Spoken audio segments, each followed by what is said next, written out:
iya lamun aya jelema ngaca aing jore amat sih Gusti kunaon si abdi diciptakeun jore tah eta jelema henteu sadar kana papasten ti Gusti Allah panghese-hesena teh sadar jambal kembali alam dunia ini sakit geus alhamdulillah dijadikeun jelema aing geus bae sakitu ngeunaheun jadina tenang kana pikiran teh keur ngaji mah balik bae ka imang ngaca jore amat aing ye tuh coba ge ketika orang dibere jadi pedagang haju untung bae alhamdulillah ya Allah ya Rabbi maha kaya Gusti alhamdulillah karasa ku abdi kakayaan Gusti abdi dagang untung bae dikocorkeun bareng kakayaan Gusti ka abdi loba teh manu kitu mah tapi begitu nyana dagang haju rugi deh Gusti ieu kumaha sih urusanana ieu kunaon ieu kok abdi dagang tapi rugi deui ye coba atuh ka Gusti kos kitu tah eta ngaranna henteu sadar kana papas teh eta ucahayaan hatena ucahayaan wa man lam yaj'alillahu lahu nura di mana ku Gusti Allah henteu diberi cahaya famalahum min nur cahaya di mana cahayaan eta kos kitu tadi tanu mantak kurang kudu ngawauhan nu sugih hirup mah kudu ngawauhan nu sugih sebab aya nu sugih nya nama hayang dipentak bae lamun henteu mentak kanyana bendu lah resep aja eta nu sugih eta mah tah tuh hayangna dipentak bahkan teu dipentak esok mere bae nah nu sugih eta teh deukeutan ku urang bakal lamun urang mentak anu sejen nya nama bendu deketan tanu sugih eta nu sugih eta teh saha nu nyiptakeun langit jeung bumi tak maha sugih cak Gusti Allah aing ye nu bogana penta ku sia aing bakal mere sia teu menta ge ku aing dibere bae komo sia mun menta ka aing jeung aing mah resep jasa lamun dipenta tur lamun sia menta ka nu sejen ka Gunung Kawi misalnya aing mah teu resep jasa minta ke pemerintah ge tersep jasa minta ke makhluk yang tersep jasa aing pentak tak Allah meresep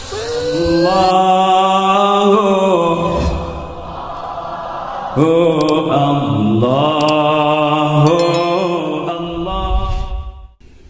nomor kahiji diberi resep jasa ibadah ka Gusti Allah resep beta asal aya tongtrong we haju bae diome resep ya resep ngombe tongtrong tah sarua jeung ngombe tasbih gitu tah ai babacaan mah tilok tasbih di kieu-kieu beset bawa tasbih tuh bener ai babacaan mah tilok babacaan ge ngan kieu doang kabayar moal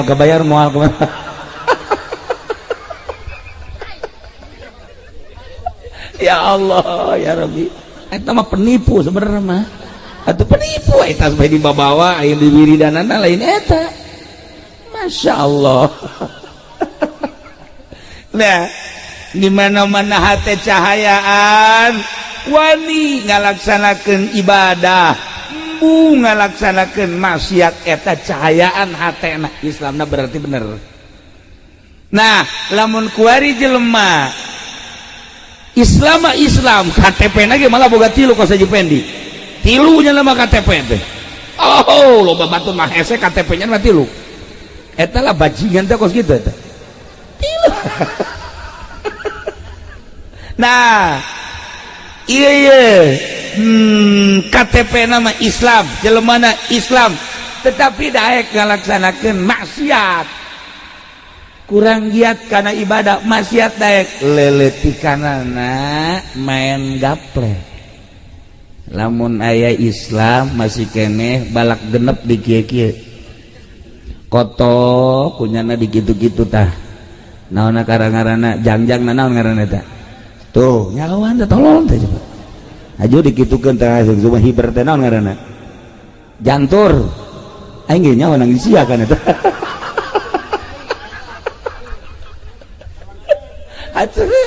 aja lamun kotok di gitu-gitu teh tah uluna naon ngaranna di pale eta eta teh diadukeun bareng kos gitu eta urang cayur tolol tah kos kitu tah cair eta pagawe man cair eta sebenarnya nah lamun masih keneh daya kos kitu tah ya Islam mah Islam tapi daya keneh main remi daya keneh main catur daya keneh main gaple anu osok dikitu-kitu teh plok naon dengaranna tuh nyahoan bandarna renyana meureun mudah-mudahan kabawa ka akhiratnya mangajinya tah eta daya keneh kos kitu minimal boga TV keneh tuh eta nonton TV naon maksudna coba mun pake maca sholawat sabaraha jam eta nonton TV maka mun pake maca sholawat Masya Allah sabaraha ratus urang kieu bae di TV kos nu oplo eta sabaraha teh hayu saya pikir ku otakna dedes dengar orang keneh mah potongan kos kieu atuh aja huis geus bae di hulu ka jembut-jembut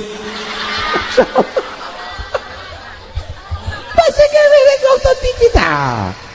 nah geus mulai tah berarti tah Islamna geus teu bercahaya geus teu bercahaya tah Islam mun daek kalaksanakeun maksiat berarti Islamna geus teu bercahaya lamun geus teu bercahaya sakumaha kan Gusti Allah dina Al-Qur'an wa may yaj'alillahu lahu nura fama lahu min nur lamun ku Gusti Allah geus teu dibere cahaya atuh eueuh cahayaan ana eueuh cahayaan teu meunang neuleuh jahe asal neuleuh jahe baju kieu teu kicup-kicup kieu tapi mang uting wajar lah neangan deui tuh saya calonna nah itu masalah dua habak sekali lah tah iya lamun geus eueuh cahayaan ate atuh geus abrut-abrutan maksiat terus Islam mah Islam tapi terus we maksiat mulai tah lamun geus loba maksiat ibadah teh ibadah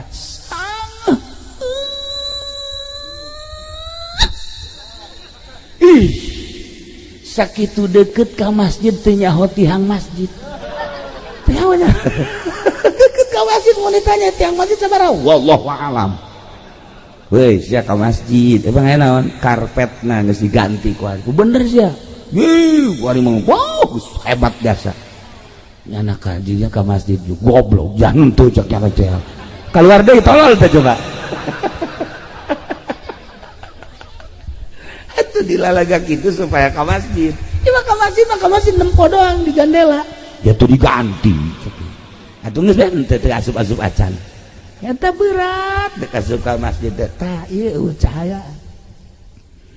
eueuh cahayaan wa man lam yaj'alillahu nura wa ma lahu min nur lamun ku Gusti Allah henteu dibere cahaya eueuh cahayaan di mana-mana geus eueuh cahayaan sangheut ibadah teh sangheut asal geus dibere sangheut berarti nutup lawan sorga nu muka lawan tuh dia paling teh sia horeng tuh ada ya kira-kira ieu mah ngaji nu di dieu ya kira-kira ieu nu di dieu ieu cahayaan apa henteu sih sebenarnya guys urang mah neuk danya be cak urang dieu mah ngaji pe di cahayaan teh tuh henteu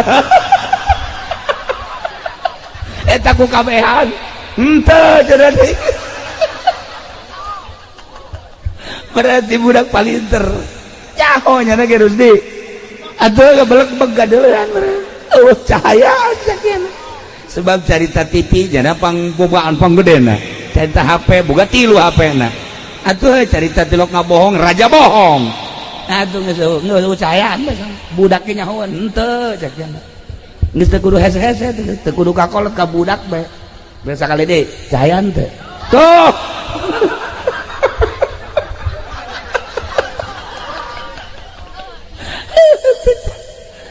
cahayaan lebantak tawa kula masuk ingin ka dongeng nah aya urang kitu India aya orang Arab, aya orang Indonesia. Kabarna orang Indonesia Haji Pendi. Ya tilu. Nah, ieu cek ya ye. Aya kandang embe bau.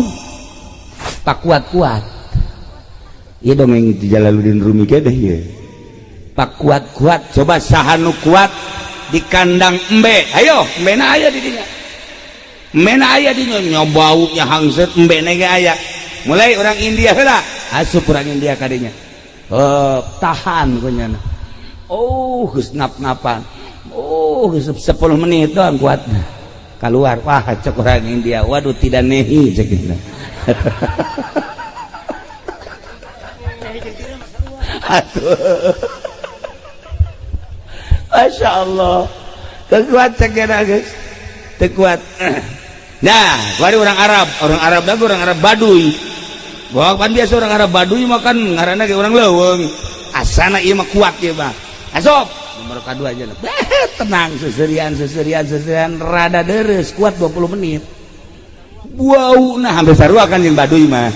Embe, tapi kan masalah tak embe teh masalah. Ngan 20 menit doang. Wah, cek orang Baduy teh kuat cek.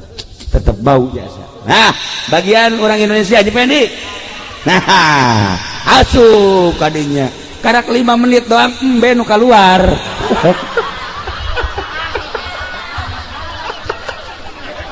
Cak embe teu kuat aing teh.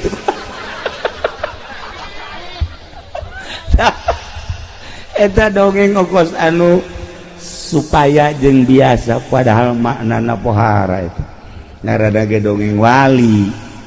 gorenganan aya jelema eueuh cahayaan mah eueuh cahaya embe ge kabur cahayaan mah. Sok di dieu Haji Pendi coba ge Haji Pendi urang geus beres ngariung ke nama maca di dieu tek datang teu kalabur bae ge atuh kutub robana ditinggal kutub robani paling ge jeung si Golib bae di dinya kapaksa Golib ge. Tah ieu ulah lalawara eueuh cahayaan teh cahayaan ulah manusia embe ge kalabur bau di samping bau enek di samping enek teh seueur sok saha nu betah deket Mang Haji Pendi ayo coba.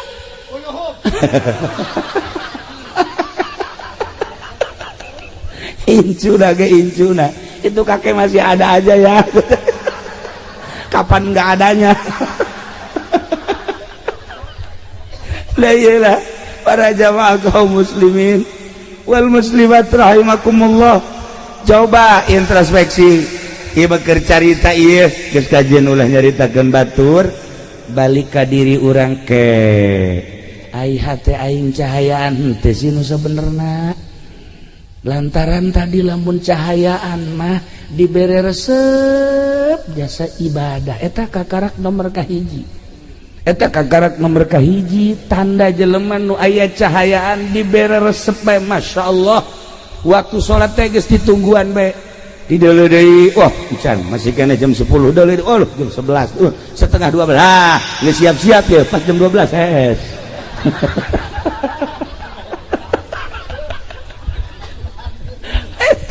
cahayaan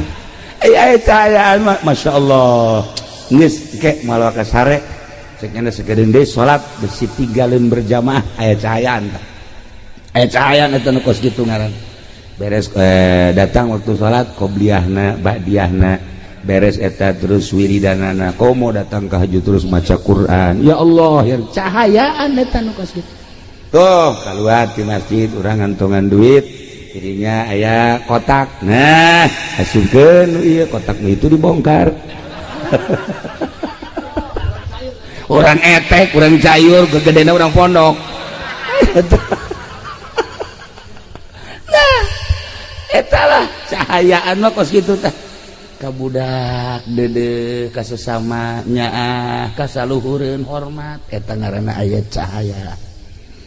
Nginaheun lamun hate geus aya cahayaan sebab pada dasarnya jelema ngudag-gudag cahaya namun Kangjeng Nabi dibahasakan cahaya diudag kabeh sebab ieu kabeh ge tidak cahaya Kangjeng Nabi urang Kangjeng Nabi Muhammad sallallahu alaihi wasallam. Langit tina cahaya Kangjeng, bumi tina cahaya Kangjeng, kabeh alam gunung laut berikut hewan-hewan termasuk urang tina cahaya Kangjeng Nabi Muhammad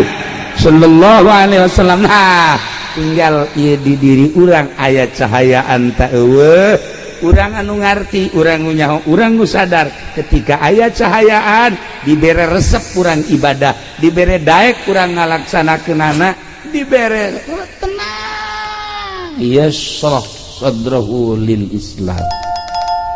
jembar hate. Nomor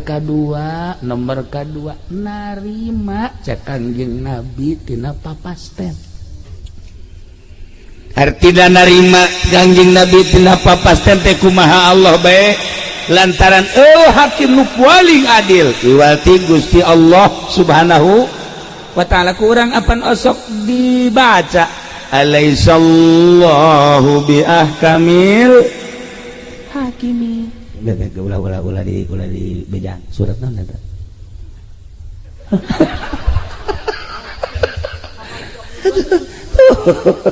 Eta teh artinya masuk dibaca ge. Tuh cak nu ditukang alhakumut cenah deui. Nah bejaannya na maksudna mah. Sarua ondona itu mah.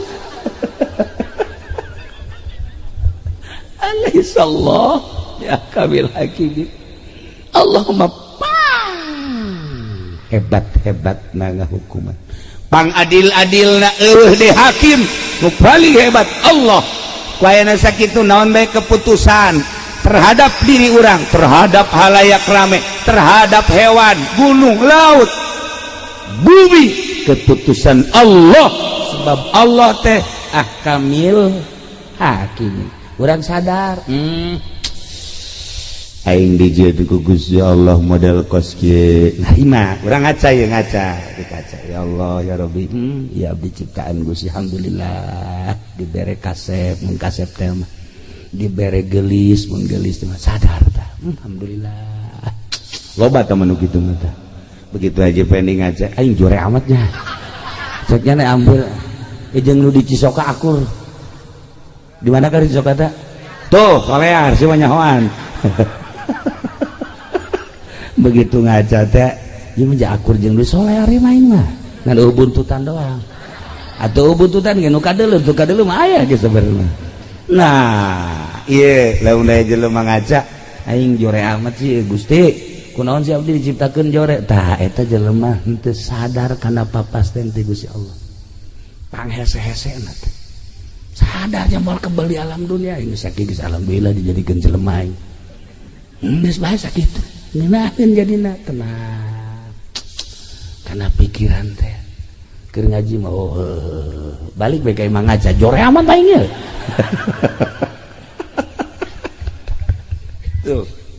coba gitu ketika orang dibere jadi pedagang haju untung baik alhamdulillah ya Allah ya Rabbi maha kaya Gusti alhamdulillah karasa ku abdi kakayaan Gusti abdi dagang untung baik dikocorkeun bareng kakayaan Gusti ka abdi loba teh manu kitu mah tapi begitunya na dagang haju rugi deh Gusti iya kumaha sih urusanana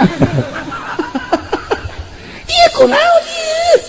kok abdi dagang tapi rugi deui ye coba atuh ka Gusti kos kitu tah eta ngaranna henteu sadar kana papas teh eta cahayaan hatena cahayaan wa man lam yajalillahu lahu nura di mana ku Gusti Allah henteu diberi cahaya famalahum min nur cahayaan di mana cahayaan eta kos kitu tadi karena mandak kurang kudu ngawauhan nu sugih hirup mah kudu ngawauhan nu sugih sebab aya nu sugih nya nama hayang dipentak bae lamun henteu mentak kanyana bendu lah resep aja eta nu sugih eta mah tah tuh hayangna dipentak bahkan teu dipentak ge sok mere bae nah nu sugih eta teh deuketan ku urang bakal lamun urang mentak anu sejen nya nama bendu deketan tanu sugih eta nu sugih eta teh saha nu nyiptakeun langit jeung bumi tak mau maha sugi cak Gusti Allah aing ye nu bogana penta ku sia aing bakal mere sia teu menta ge ku aing dibere bae komo sia mun menta ka aing jeung aing mah resep jasa lamun dipenta tur lamun sia menta ka nu sejen ka Gunung Kawi bisa aing mah teu resep jasa menta ka pamarentah ge teu resep jasa menta ka makhluk ge teu resep jasa ka aing penta tah Allah meresepkeun jasa dipenta haji pendek mun dipenta geus kieu bae ya panakol ya incuna ge datang ka tiluk daek menta incuna sorangan tuh menta sama kakek ih nggak mau kenapa galak ya orang lamun geus bisa burak bere eta urang geus bisa make akhlak Gusti Allah takhallaku bi akhlaqillah Allah memere bae terus tah urang ngadeukeutan nu maha sugi bae geus ka Gusti Allah. Nah ieu lamun hate urang aya cahayaan, hate urang aya cahayaan, sadar kabeh ge horeganan diatur ku Gusti Allah Subhanahu wa taala. Ketika aya seorang waliullah di Baghdad. Begitu manehanna keur di Baghdad. Ternyata horenganan di daerah Tartar keur perang terus perang nyana ngadenge begitu nyana ngadenge eta peperangan geus mah awewe pararae sipil-sipil masyarakat budak leutik ke parae nyana ngomong kieu ka Gusti atuh kunaon eta diperangkeun sehingga eta para rae masyarakat emang eueuh nu ibadah emang eueuh nu sok udang ti peuting emang eueuh wali pan beureun aya wali maot aya ulama maot kudu maotkeun aya diperangkeun ku Gusti langsung nyana peutingna sare barang sare ngimpi kapanggih jeung hiji jelema make jubah terus nyekelan surat eta dibabawa bae begitu dibabawa kapanggih teh jeung nyana ieu surat naon eta? Ieu surat ti Gusti Allah. Coba tabang bacakeun. Begitu dibaca dina tulisanana aya da'il i'tirad, tinggalkeun ku maneh ngalawan Allah. Tinggalkeun ku maneh nentang ka Allah. Dibaca takunyana sebab Allah mah pang adil-adilna. Eta memperangkeun urusan aing, gempa urusan aing, banjir urusan aing, angin urusan aing. Sia bae urusan sia cak Gusti Allah ulah sok nentang-nentang ka aing make jeung tatanya make jeung diperangkeun loba budak pararae loba manusia pararae aya kiaian aya walian urusan aing teh mah sia urusan sia geus datang ka mana sia dumadeheus ka aing hudangnyana masyaallah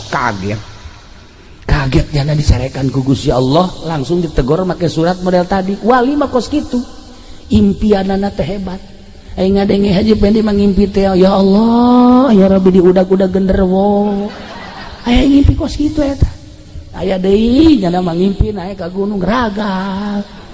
paling hebat nyana mah ngimpi di udag-udag anjing sanggeus di udag anjing haji nyana kagang geus kagang haji hayang kiih manggi sumbur maju kiih ngompol eta haji pendi kos kitu impianana masyaallah wali mata ditegur ku Gusti Allah make surat tinggalkeun nentang ka Gusti Allah sebab kabeh ge ieu adalah urusan Allah cek Allah sia ulah tatanya kunaon ku aing digempakeun ulah diutang hitung Gusti teh urusan aing kunaon eta teh ku aing dianginkeun ulah make diutang hitung teh urusan aing kunaon diperangkeun ulah make jeung tatanya urusanana teh urusan aing sebab aya jelema anu ku aing di maotanana melalui senjata-senjata melalui pedang-pedang jeung sajabana hakikat nama horenganan eta teh deuk di maotan ngan carana Gusti Allah aya anu ragag tangkal kalapa aya anu ragag ka sumur aya anu gering aya nu perang aya nu di luhur kasur kieu bae cara kabari ieu teh urang Balaraja datang ku Tangerang jeung ngopi ku pamajikan dijieun kopi jieunkeun kopi jeung nginum kopi bari ngarokok kieu bae nyana di kasur teh tadi beres ngarokok lah aya meureunanan bangsa 20 menit mah pamajikanna ka dinya deui ditoelan ku majikan kaji oya gabe pae ngopi can anggeus ngarokok can anggeus nyana ngedang doang gitu mah. Masya Allah nunggus dipasangka bakal paeh jasa kamar haji pendek hirup kene ngana gua sehat deh malah mama ke susuit deh aya jahe suit tolol tuh coba. Lah iya urusan Allah. Nah balik deh lamun hati urang cahayaan geus moal aya nentang-nentang ka Gusti Allah geus urusan Allah. Urang tani Segesa tani terus parena bagus kabladilna gacung hapa. Nah kurang kan ngomong kok iya jadi kursi kurang naon si aing pengurusan anak. Iya Allah ya Rabbi Gusti urang maka Gusti deh bae naon teh Gusti ya kok iya kurang naon ya pupuk rada sebagainya urusan aing teh Gusti Allah siana sing sadar. Lamun kula inget ka dongeng harita di zaman Sayyidina Umar. Di zaman Sayyidina Umar aya kabeuleman. Begitu aya kabeuleman di zaman Sayyidina Umar khalifah langsung jelema neangan cai brat cek Sayyidina Umar ulah di paruban make cai. Waktu pertentangan antara masyarakat jeung Sayyidina Umar lain kudu di paruman make cai. Di daerah ieu aya jelema nu teu zakat. Ulama nyaho tah tewak si eta hayo bawa ka dia sia ada zakat teh moal gegeran zakat gegeran dikaluarkeun pareum sorangan seudeuh pareum sorangan tah kebakaran eta ku ahli hakikat maka nyahoan lamun make blambir loba nu teu pareum tapi ku Sayyidina Umar mah ulah make jeung make di paruman make cai sagala rupa moal pareum ribut heula eta tadi kana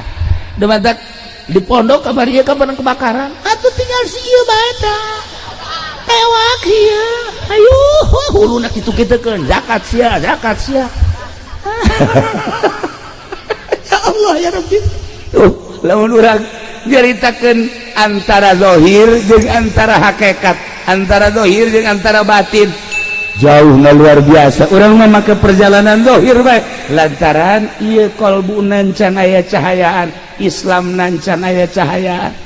Nah nomor kahiji tadi di mana-mana geus aya cahayaan bakalna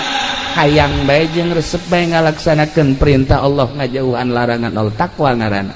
Nomor kedua sabar kada papasten Allah. Nomor katilu puncakna ye di mana-mana Islamna aya cahayaan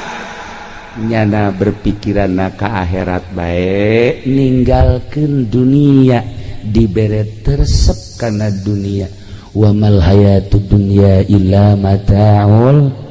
gurur teu aya kahirupan dunia kecuali barang-barang tipuan.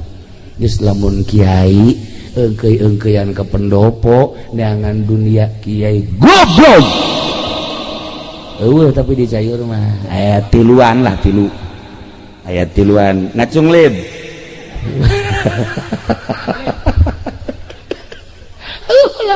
ulah neangan dunia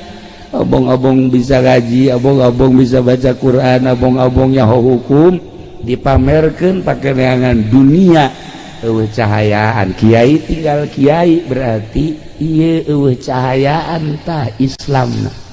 encan puguh ngajamin ilmu nungtun kadang-kadang ilmu mawa ka neraka lamun ilmuna jadi hijab tina cahaya. Nah iyalah para jamaah kaum muslimin wal muslimat rahimakumullah balikan deui inna dina indallahil Islam sanyana agama nupi kekaridho ku Gusti Allah adalah agama Islam tetapi Islamna kudu anu aya cahayaan sakumaha tadi lamun Islamna aya cahayaan maka aya tanda-tanda hiji tanda Islam aya cahayaan daek ngalaksanakeun parentah Allah embu ngalaksanakeun laranganana daek ngalaksanakeun parentah Allah ngajauhan laranganana eta berarti mulai cahaya nomor kahiji. Lamun naik cahaya nomor kedua sadar karena putusan Allah di diri urang atau soal harta atau soal penyakit atau soal naon bae nu patali jeung diri urang atau jeung batur tilok cegekan sebab kabeh ge geus aya tina keputusan Allah Subhanahu wa ta'ala. Alaihissallahu bi ahkamil hakimin. Cahaya nomor katilu ialah cahaya anu bener-bener mantep sehingga pikiranana langsung baik ke alam akhirat. Mohokeun alam dunia dibere resep kana dunia. Etalah nu paling istimewa cahaya Islam anu nomor katilu. Geus urang mimitian tinu awal carana kumaha supaya cahayaan eta teh tadi cak Kangjeng Nabi geus encan maneh ngalaksanakeun hak Allah daon ialah mempersiapkan jang maut mebeh datangna maut. Eta adalah memerlukan cahaya. Di mana orang sholat berarti orang mempersiapkan jang maut, orang ngazakat mempersiapkan jang maut, orang puasa mempersiapkan jang maut, orang haji mempersiapkan jang maut, orang baca Quran mempersiapkan jang maut, orang tahajud, orang duha, zikir, maca sholawat, berbagai kehadian-kehadian yakni ngalaksanakeun ibadah eta adalah jang mempersiapkan maut mebeh datangna maut. Berarti geus aya cahaya. Nah, tapi cak Kangjeng Nabi tadi teh inggis sanajan urang ibadah bae tetapi eueuh cahayaan ngan meunang capek doang. Ngan meunang capek doang tak perluna cahaya. Kos kumaha sih cek para sahabat Gusti Rasul eta meunang capek doang. Nah henteu nyaho kana keagungan Gusti Allah. Lamun urang ibadah teu nyaho kana keagungan Gusti Allah naon bedana jeung salat budak leutik. Budak leutik salat mah salat bae pan teteh ge cenah salat mah ge. Ja teu nyahoeun kana agungna Gusti Allah. Sok geura teangan budak leutik lamun tarawih teh Haji Pendi salat tarawihna masa sih babaturan keur sujud di kitu-kitu pelerna. Eta kan berarti budak leutik sama salat kos kitu mah. Giliran nah neuk biuk diteuneunnan parantina kol bedug di dieu tah. Atur aku eta karena salat budak leutik teu nyaho keagungan Gusti Allah sadajan capek ibadah lantaran teu nyaho kana keagungan Gusti Allah ongkos salatna budak leutik eueuh nanaonan. Jadi kudu urang teh memperhatikan kemaha agungan Gusti Allah Subhanahu wa ta'ala. Nah nu mantap ibadahna ulah aya muatan-muatan. Geus kunaon eta getolamat maca shalawat dagang karung abeh laku. Da eta ngaranna ibadah eueuh nanaonan kos kitu. Capek eta ibadah kos kitu. Capek pen. Ampun kitu abang. Atuh. Sakalina maca sholawat, maca kulhu, kukulak wanita maca kulhu kabari bulan rawah maca kulhu ngaji, dibaca bae ku nanas. Ditanya, ngaji maca kulhu. Hayang naon sih maca kulhu mah haji nu sabenerna? Rizki macet cenah ge. Supaya rada jembar bae bisa sugan bae ku kulhu mah. Tah ulah kos kitu teh ibadah budak leutik teh TK. Capek eta ibadah kos kitu teh ibadah teu nyaho kana kemahagungan Gusti Allah. Geus bae urang mah ibadah salat ulah aya muatan dunia, ulah aya muatan-muatan selain lillahi ta'ala. Karak tak eta ibadah nu mantep. Geus aya cahayaan tah mun masih keneh muatan-muatan keneh bae mah cara nu deuk calon lurah. Calon lurah teh kon bebereana pohara jasa eta teh nu kos kitu teh capek gawe teu kapake. Eueuh naonan sebab sedekahna aya karena hayang naik jabatan. Gitu kene calon bupati, Gus Pugu calon presiden. Tama. Haji penmentas ieu maka ditupan. Ka istana tolong henteu. Mending mun dibere henteu deui. Dibere onam. Gitulah para jamaah kaum muslimin wal muslimat rahimakumullah. Ala kadar gambaran hirup sakumaha tadi sahabat menta ilmu anu istimewa ternyata cak Kangjeng Nabi ulah hayang ilmu istimewa geus bae persiapkan pelaksanaan ibadah jang menghadapi maut eta ilmu paling istimewa. Adapun kadituna lah cek Kangjeng Nabi gampang nu kadituna asal etana hebat karat ngan ulah ibadah ngan sakadar sigana hungkul tapi kudu didorong ku cahaya neangan cahaya dua cara hiji langsung boga guru aya nunuduhkeun nomor kaduana babarengan jeung nu geus bisa insyaallah cahaya tersebut bakal nyinaran saetik engke bakal ngarti ketika orang geus ngarti berarti geus aya cahaya teu karasa neangan guru mursyid mah hese urang atuh babarengan besok geura urang lamun sering jeung babarengan jeung Haji Pendi bakal karasa karung ayam memang ngarti ieu karung ayam cekna teh ieu mah dodet jauh ka dodet segala nah iya dapat gitulah para jamaah kaum muslimin wal muslimat rahimakumullah persiapkan amal-amal jang maut samemeh maut geus maut cara almarhumah Siti Murdiah kabeh nu dibawa imah nu dibawa salaki ngan sakadar nganterkeun ka kuburan ku hari paring doa-doa anak kitu kabeh tatanggangan sakadar ngadadahan nu milu aslina ka kuburan mah salatnyana puasanyana zakatnyana sodakoh manehanana milulah ka jero kuburan teh ternyata orang di jero kuburan teh anu sok disebut-sebut cenah urang di jero kuburan teh sempit horeng lega cenah di jero kuburan teh panas horeng tiis cenah di jero kuburan teh poek horeng caang cenah di jero kuburan teh urang sorangan horeng rame biasa di jero kuburan teh masya Allah bohong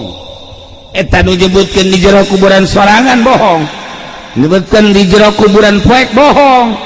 nyebutkeun di jero kuburan teh panas bohong ternyata Imam Ghazali yang nyaritakeun di jero kuburan horenganan rame caang rame biasa sehingga nyana ngagerokeun ceng-ceng ka dieu sia ka dieu rame amat cek cenah ka dieu maneh ieu kaset amat saha cek cenah ieu kula salat teh ieu kula ngabaturan mamang cenah geus terus bae insyaallah terus datang ke mahsyar datang ka ditimbang kula batur ya Allah ieu ieu saya ieu kula zakat cekeun ya Allah ieu kula tahajud teh ieu salat hajat masyaallah barang Haji Pendi teh di jero kuburan ieu saha jore amat nya hideung nya jore nya culean deui ya Allah cak Haji Pendi saha jore amat bahasa pan batur mah haji ieu batur jana aya eta nyadakeun si mbak teh batur ieu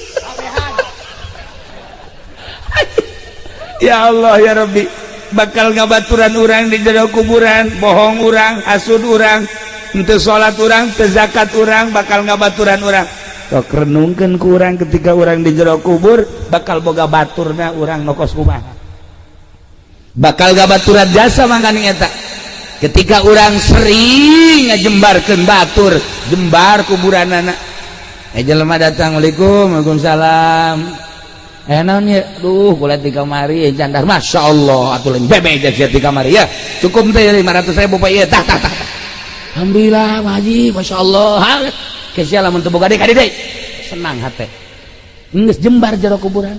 datang ka Haji Pendi Waalaikumsalam naon teh kulit di kamari jandar boan sia yeuh tuh neangan cara aing coba direk neangan sih atuh geus mabur sia ka ditu lah masya Allah cek ugal ledeg Haji Pendi eta jempitkeun batur sempit di jero kuburanana ya Allah ya Rabbi urang ayeuna nyieun masjid dan kipas di masjid tiis jelema maca sholawat ka tiisan komo ase nu ngaji ka tiisan komo ase di jero kuburanana tiis ya Allah malaikat ieu tiis daun eta teh cek malaikat teh tah kipas anu di masjid boh nyaho kieu mah kula meuli AC cekna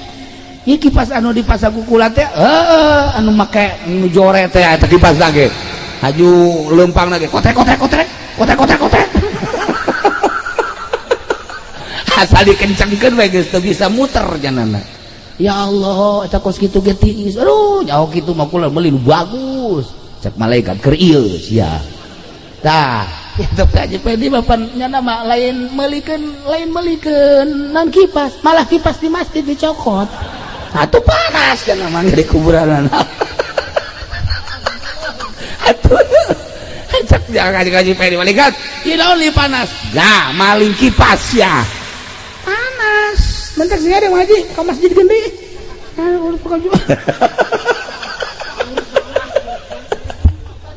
ai bebejana mah ka masyarakat teh diganti datang ka kuarin teh datang ka saiki orang diganti ge emang konon sirah nah aya Ustad Maling ih heran itulah para jamaah kaum muslimin wal muslimat rahimakumullah jang gambaran urang di akhirat geus dijelas-jelaskeun ku Kangjeng Nabi urang iman ka Kangjeng Nabi percaya ka Kangjeng Nabi urang beragama Islam tinggal cahaya na ayat henteu sehingga urang bisa ngalaksanakeun naon keyakinan urang sebab aya jelema anu iman ngan disungut doang tapi di jero hate mah henteu munafik wa minan nasi may yaqulu amanna billahi wa bil yaumil akhir wa ma hum bimu'minin tidak sawarehna manusia wa minan nasi may yaqulu aya jelema nu ngomong amanna billahi wa bil yaumil akhir abdi iman ka Allah iman ka yaumil akhir padahal mah wa ma hum bimu'minin teu iman munafik mah kaya jelema anu iman mah iman ka Allah munafik henteu tetapi eueuh cahayaan imanna Islamna eueuh cahayaan imanna eueuh cahayaan berani manehanana teu ngalaksanakeun kayakinanana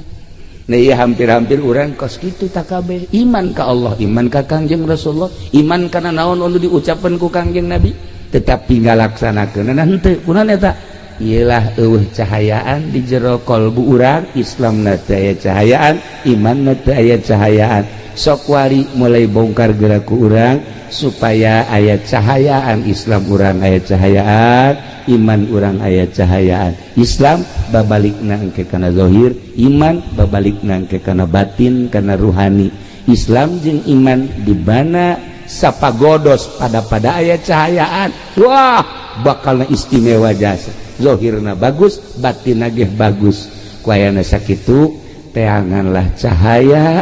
di mana sih ayana cahaya di pondok-pondok pesantren tah kadeleuna mah pondok kos ge teh hina jasa tapi horenganan anu ngadatangkeun ka sorga kos kieu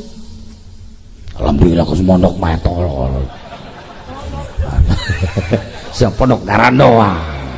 kampung pondok salilana bodoh heran aing mah tuh ya urang lamun ningali gedung wow universitas wallahu alam ngadatangkeun ka sorga panteu mentereng hebat gedung-gedung menjulang orang ke Jakarta ya sing ngadatangkeun ka sorga panteu ketika orang geuleuh kantor DPR isi ka sorga panteu kantor ieu tapi lamun urang geuleuh majelis talim geuleuh pondok hina kadeleuna justru melalui ieu lah pintu-pintu surga terbuka teangan cahaya di pondok-pondok pesantren model kos sekarang ini hina kadeleuk ku pandangan mata tetapi mata batin di mana geus cahayaan ieu teh lain sakadar pondok pesantren tapi ieu teh adalah raudhatun min riyadil jannah seperti eta lah ahli-ahli Allah teu perlu mewah-mewah ketika aya teu perlu dibangga-bangga nu penting ieu adalah ngamakna anak-anak itulah para jamaah kaum muslimin wal muslimat rahimakumullah malam ieu urang diundang ku almarhumah Ibu Murdiah maksudna mepelingan ka urang wahai ahli-ahli cayur kula geus balik kalbur asli ente ge bakal baralik ternyata nu ngabaturan kula di jero kubur amal-amal kula amal salat amal puasa amal zakat amal-amal sedekah jeung sajabana amal ngaji jeung sajabana santri mah eueuh jang ka neraka saudara santri mah ujang ka neraka santri mah kajun HSB ge di kobongna surga tuh siapa teu percaya waduh segala naon ye atuh cara bae cicing ge di taman surga teh kumaha atuh ujang ka neraka teman-teman santri mah janajan amalna jore pan dikanarakakeun begitu diasupkeun ka neraka aya utawi ye utawi Gusti mah segede perut ieu naon dia ye kula utawi nang ieu jurumiah di utawian nah cek malaikat naon sia ieu utawi ieu cek jana teh kula teh ieu saksi bahwa nyana teh di pondok pesantren hindah deui ka lawang nu ieu utawi aya deui bae di dieu terus we unggal lawang utawi iku malaikat ge sebeleun nya jagaan ya dijagaan ku utawi iku bae bebe jaga Gusti Allah Gusti ieu ya utawi ikuan lah ka sorgakeun habek tuh ye badak santri wah ujang ka neraka para jamaah kaum muslimin wal muslimat rahimakumullah urang doakeun Ibu Murdiah mudah-mudahan dihampura sakabeh dosana dilegakeun di kuburanana Allah